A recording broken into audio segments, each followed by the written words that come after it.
نحمده ونستعينه ونستهديه ونستغفره ونعوذ بالله من شرور أنفسنا ومن سيئات أعمالنا. من يهدي الله فلا مضل له ومن يضلل فلن تجد له وليا مرشدا.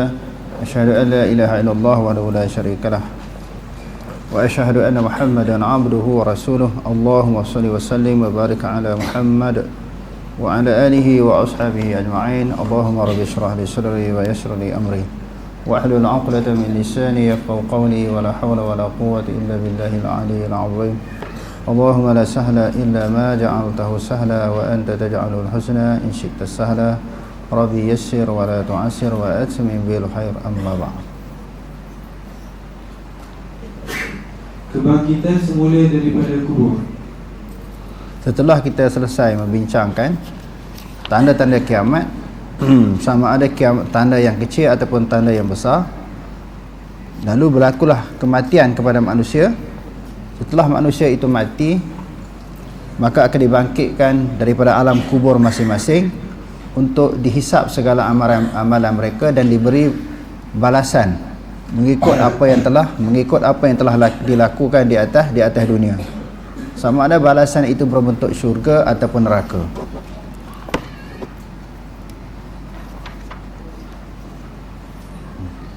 Kebangkitan manusia daripada kubur masing-masing membawa maksud Allah Subhanahu Wa Taala akan menghidupkan semula orang-orang yang telah mati, dan setiap orang akan menerima balasan sama ada nikmat maupun azab.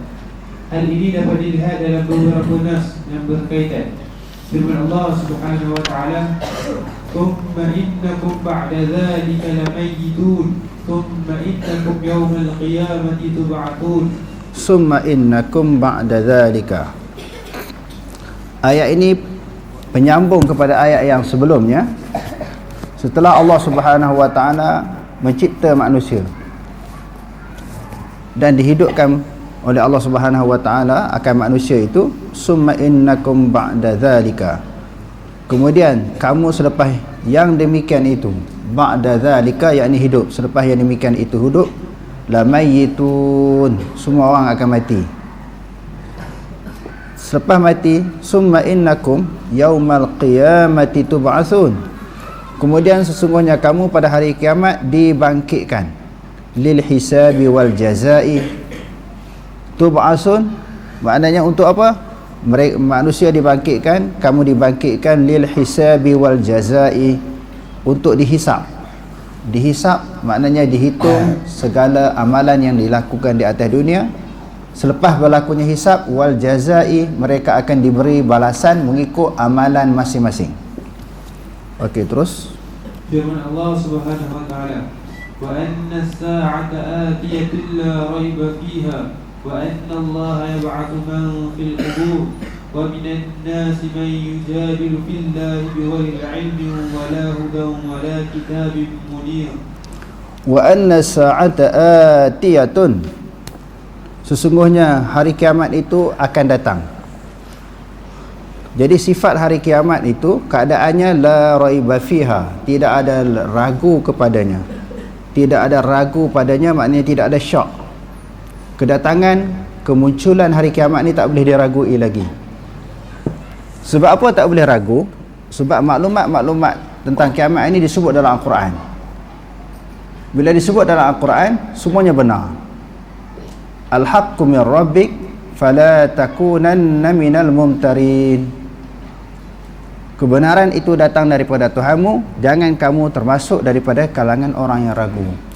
Nak ragu macam mana? Maklumat tentang kiamat datang daripada Quran dan juga daripada hadis-hadis yang sahih. Wa anna Allah yab'atsu man fil qubur. Dan sesungguhnya Allah Subhanahu Wa Taala membangkitkan orang-orang yang berada di dalam kubur. Semua manusia mati dan dikebumikan di dalam kubur, dan semuanya akan dibangkitkan. Wa minan nasi man yujadilu fillahi bighairi ilmin. Ayat ini bersempena diturunkan sebab tentang isu yang berlaku kepada Abi Jahlin. Mereka berdebat tentang Allah, berdebat tentang hari kiamat. Sesuatu yang tak benar di sisi Allah dinisbahkan kepada Allah. Mereka bercakap sesuatu, Abu Jahal ni dia bercakap sesuatu tentang Allah tanpa ilmu. Wa minan nasi man yujadilu fillah. Dan sebahagian daripada manusia itu orang yang bermujadalah, berdebat, berjidal, bertengkar fillah tentang Allah, bighairi ilmin wala hudan wala kitabin munir, dengan ketiadaan ilmu. Dia tak ada maklumat tentang Allah, tiba-tiba dia sebut tentang Allah Ta'ala ni begini wala hudan, dan tidak bersama dengannya petunjuk kebenaran yang mengatakan, yang menyokong hujah dia tentang berkata terhadap sesuatu itu tentang Allah, wala kitabim munir, dan juga tidak ada daripada sebarang kitab munir yang menerangi, maknanya yang menerangi kebenaran. Segala hujah yang dikemukakan oleh Abu Jahal ni tak disokong dengan bukti.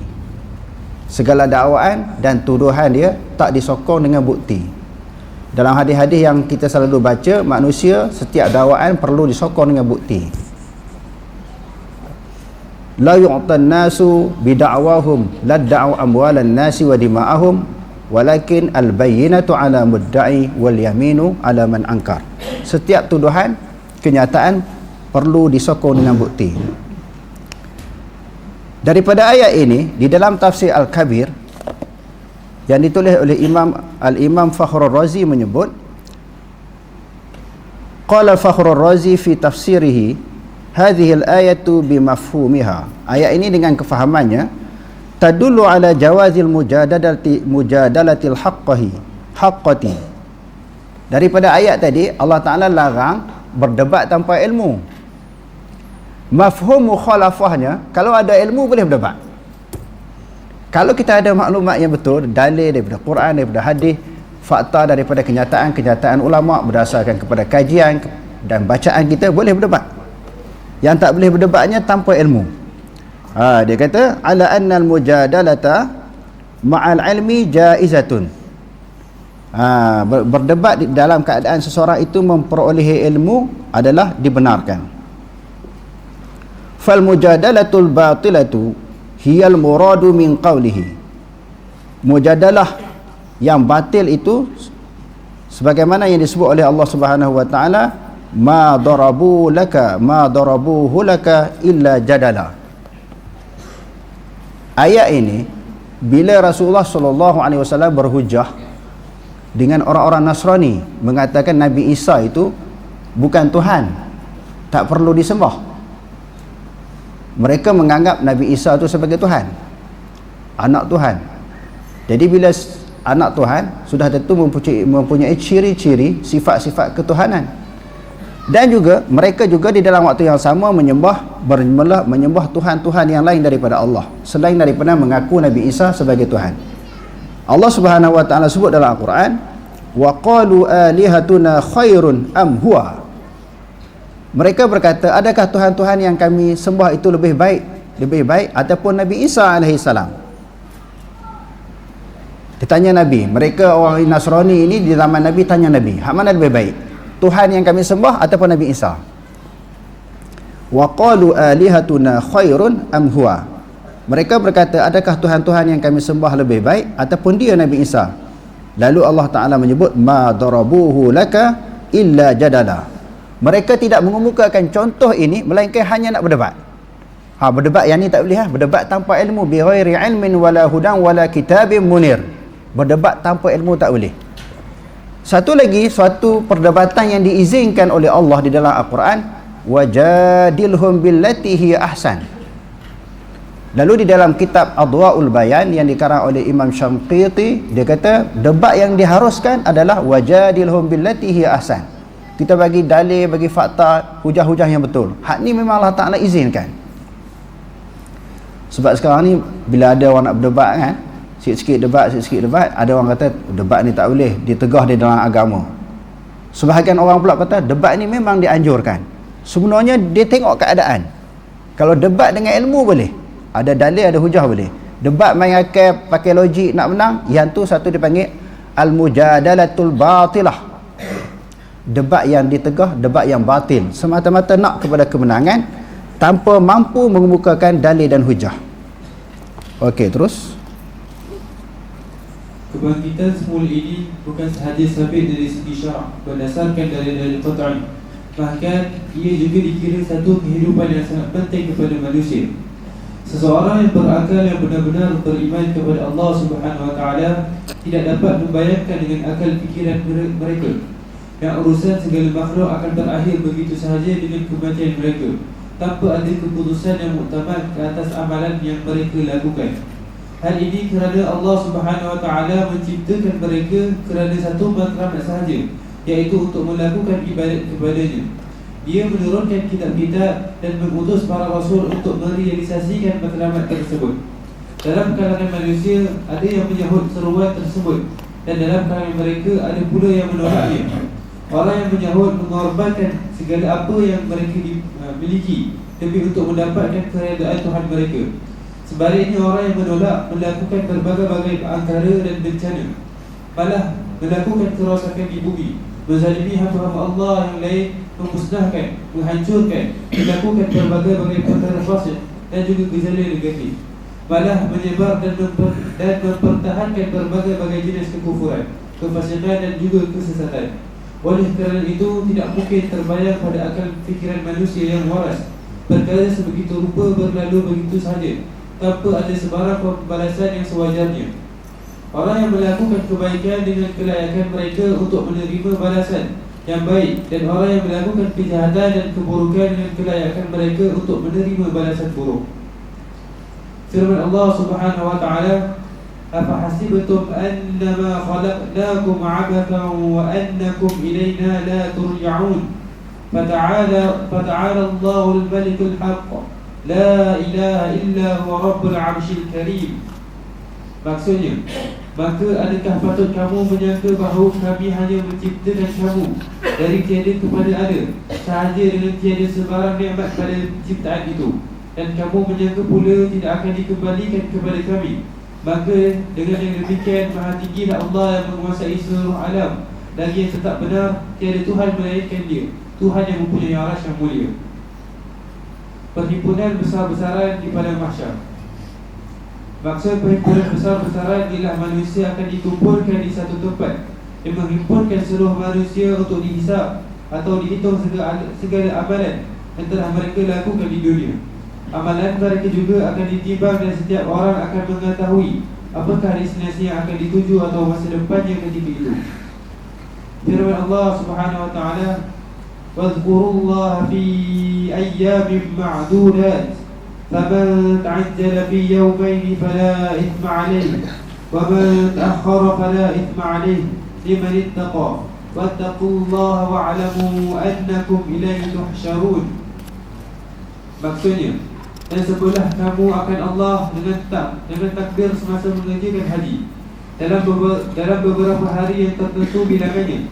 Kemudian sesiapa yang segera meninggalkan Mina pada hari yang kedua, maka ia tidaklah berdosa, dan sesiapa yang melambatkan meninggalkan Mina, maka ia juga tidaklah berdosa. Ketiadaan dosa itu ialah bagi orang yang bertakwa, dan hendaklah kamu bertakwa kepada Allah, dan ketahuilah sesungguhnya kamu akan dihimpunkan kepadanya. Mahsyar merupakan tempat perhimpunan raksasa yang melibatkan rasul-rasul, malaikat, manusia, jin, syaitan, haiwan dan apa-apa yang berkaitan dengan perbicaraan. Tempat perbicaraan ini disifatkan oleh Rasulullah SAW dalam hadis riwayat Sahal bin Sa'ad radhiyallahu anhu, "Yuhsyarun nasu yawmal qiyamah ala 'abdin bayda' afra'a ka qursatin naqiyyi laysa fiha 'alamun li ahadin." Maksudnya, manusia kesemuanya akan dihimpunkan di atas satu bumi yang putih, kemerahan seperti sebiji roti gandum putih yang baru dibakar. Bumi yang suci bersih, tidak ada gunung gandang atau bukit bukau, dan tidak ada pula sebarang tanda atau kesan yang menunjukkan kepada seseorang. Dalam hadis Ibn Abbas radhiyallahu anhu menjelaskan, Rasulullah SAW bersabda, "Innakum mahsyuruna ila Allah hufatan 'uratan ghurla, kama bada'na awwala khalqin nu'iduhu wa'dan 'alaina inna kunna fa'ilin, thumma inna awwala man yuksa yawm al-qiyamah يوم القيامة إبراهيم على إنه يجاء برجال من أمتي فيؤخذوا بهم ذات الشمال فأقول يا ربي أصحابي فيقال لا تدري ما أحدثوا بعدك فأقول كما قال العبد صالح وكنت عليهم شهيدا ما دمت فيهم إلى قوله شهيد فيقال إن هؤلاء لم يزالوا مرتدين على أعقابهم منذ فارقتهم. Maksudnya Rasulullah SAW pernah menyampaikan nasihat kepada kami. Baginda bersabda, wahai sekalian manusia, anda semua akan dihimpunkan kepada Allah Subhanahu Wa Taala dalam keadaan berjalan kaki, telanjang dan tidak berhitan, sebagaimana yang terdapat dalam firman Allah Subhanahu Wa Taala, sebagaimana kami mulakan wujudnya sesuatu kejadian, kami ulangi wujudnya lagi sebagai satu janji yang ditanggung oleh kami. Sesungguhnya kami tetap melaksanakan. Manusia yang pertama dipakaikan pakaian pada hari kiamat ialah Ibrahim. Beberapa orang lelaki dalam kalangan umatku dibawa di padang mahsyar, tetapi mereka disabar oleh malaikat yang berada di sebelah kiri. Ketika itu aku berkata, wahai Tuhanku, mereka adalah sahabat-sahabatku. Ketika itu dikatakan kepada baginda, sesungguhnya Tuhan tidak tahu apa yang mereka lakukan selepas daripada pemergian Tuhan. Jadi dalam hadis ini menyebut bahawa bila malaikat menghalau umat Nabi Muhammad ini, lalu disebutlah ni sahabat aku, ini apa dia umatku. Jadi malaikat kata, kamu tak tahu setelah kewafatanmu apa yang mereka buat? Mereka telah meminda ataupun mengubah agamamu. Okey, terus. Lalu aku mengucapkan sebagaimana yang diucapkan oleh hamba yang soleh yang terdapat dalam Al-Quran. Aku menjadi saksi ke atas mereka selagi mana aku hidup dalam kalangan mereka.